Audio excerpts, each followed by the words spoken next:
were in trouble with the plagues that were falling upon, like the plagues that are beginning to fall upon this government. It's here. They had to come and search out Daniel. Yes, sir. Right? For the wisdom to direct them back on the right path. That's right. Today, they're going to come to you. And you. Me. Because all these other guys is out here like pt.5 and the rest of them, yes, you understand, are not standing up in their name like Daniel stood up, knowing his identity. Well, Elder, let's go to the phone line. 770-559-2999. This is your program. We apologize for the technical difficulties of not having the number displayed. 770-559-2999. Thank you, beloved, for your call. What is your name, question, or comment? My name is Danell Walker. Yes, turn him up. Excellent. And the situation is this: why are we seeking approval from people who hate us anyway? You went up to the. Let me answer that question first, because I can answer it myself.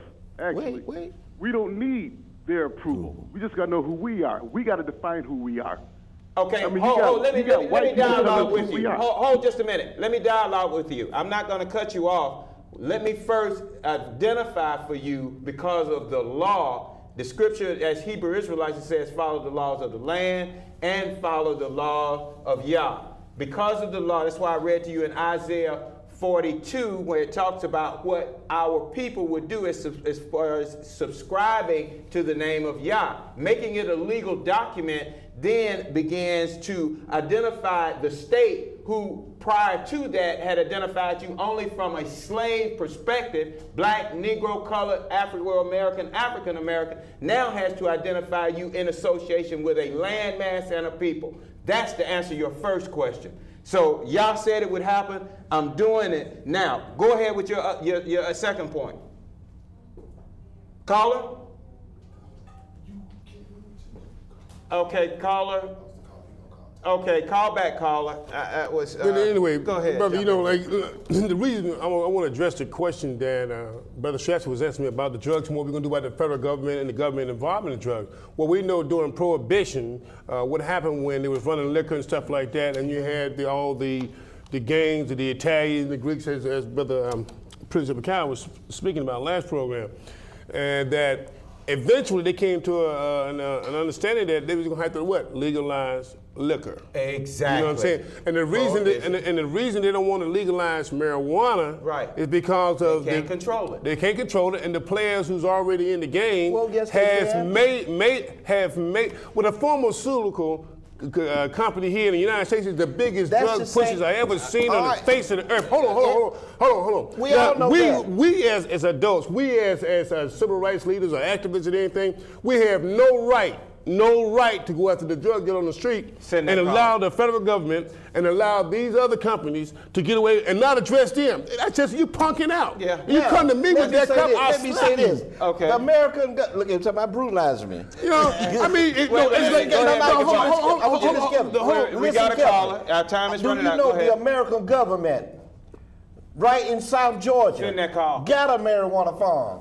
All right, wait. It ain't nothing. Now, the corn liquor was produced, manufactured, and pushed in the black community by white folks. That's right. Now, what they wanted to do was, how can we get tax money off of it? Right. That's the bottom line. Crack. Now, crack is no different from any other drug. Yeah. What it is that they cannot control Colombia. Right. And all those other dealers, that's why they can't control it. That's why they can't get the tax money. Let's go back to the phone line, 770-559-2999. Go ahead, caller. I agree with them totally, because I'm a certified drug counselor from New York State. Okay. They have been tricking black people, trying to put shame. I think that's the worst thing about black people now. We learned how to be shameful of ourselves. We got to represent ourselves and be proud of ourselves, and don't let these other groups, I'm talking about these white women, these no-good gays, these no-good white men, define who we are. We got to stand up and define ourselves, and we as black people got to look into ourselves to find the answers for what's wrong with us. You know what's wrong with us? We got other people saying who we are. That's right. That's what's wrong with us now. And like Vernon Jordan, I don't even consider him a black man. I consider him a puppet. Thank you. Thank you. That's how I see it. And the thing about it, all these other black people, I look at them, and the thing about it, I got a background in political science. I know what's there. I saw a whole bunch of it up in New York State. You go up in New York, smart black man, you know what they're doing to them? They're kicking them out of New York State because we stand up for what we are. Right. And the thing about it is coming down here and poisoning the black people in Georgia. We need to cut it out. We need to stand up for what we are and say we don't need you. I don't need you to define me. I don't need your approval for anything. Hey, brother, I appreciate that. We've got some other calls. We're running out of time. Thank you. Very passionate, powerful statement. Go ahead, Prince. Send the next caller. Hey, caller, are you there? Yeah, I'm here. How Speak. you guys doing? Trying to survive. Listen, let me tell you what the problem is. That's our girl right there. Yeah, it's me, baby. I was flipping through the TV and saw y'all. Faye Cofield. Yeah, just give everybody my name on TV. Why you can't put a name on it? Go ahead, Faye. Go ahead. Just like a refrigerator. There's three problems with drugs. Number one, whatever country we're at war with, if they have a drug, it's going to become... What happened to Faye? Tell her call back. Call back, Faye. Send the next call. What happened? I heard some... we apologize, Faye. It's technical difficulty. Send the next call.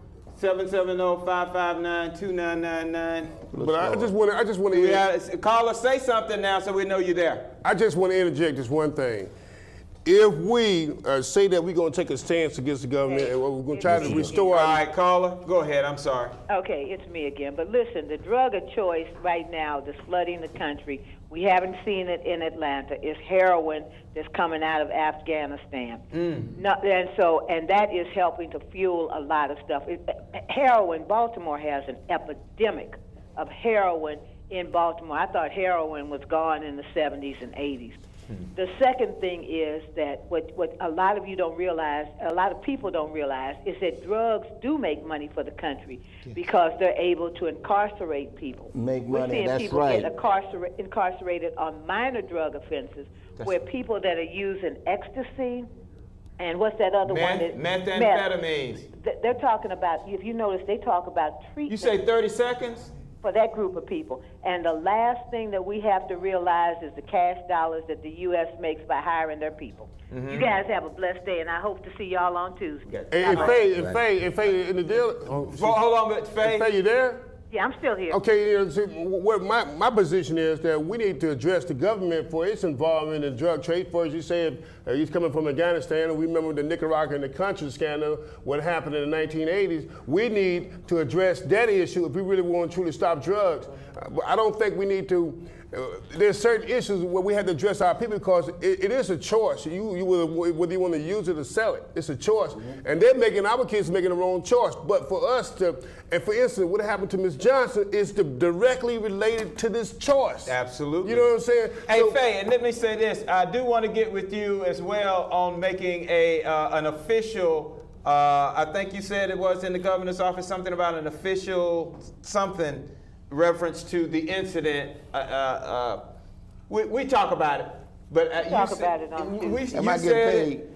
You know what, man? You need to go ahead. Yeah, but to your friend, to whoever said, I couldn't tell who said about the drugs and the problem with the government bringing the drugs in. Well, that's true because we've already traced back that crack cocaine had a big distribution through the CIA, and I think it was Maxine Waters and Cynthia McKinney had hearings on that.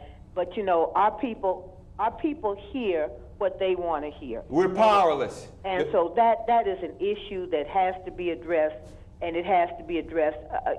If you make meth have the same penalty as crack, you'll see a total change in the war on drugs. That's right. Hey, thank you, sweetheart. Send the you next have a call. blessed day. I hope to see y'all on Tuesday now. Be the most high's will. Okay. So I'm allowed to come in now? Yeah, you can come inside now. I'll see y'all on Tuesday. They won't let me come in. They won't let me come in. Well, you know they had to bring security out for you, bro.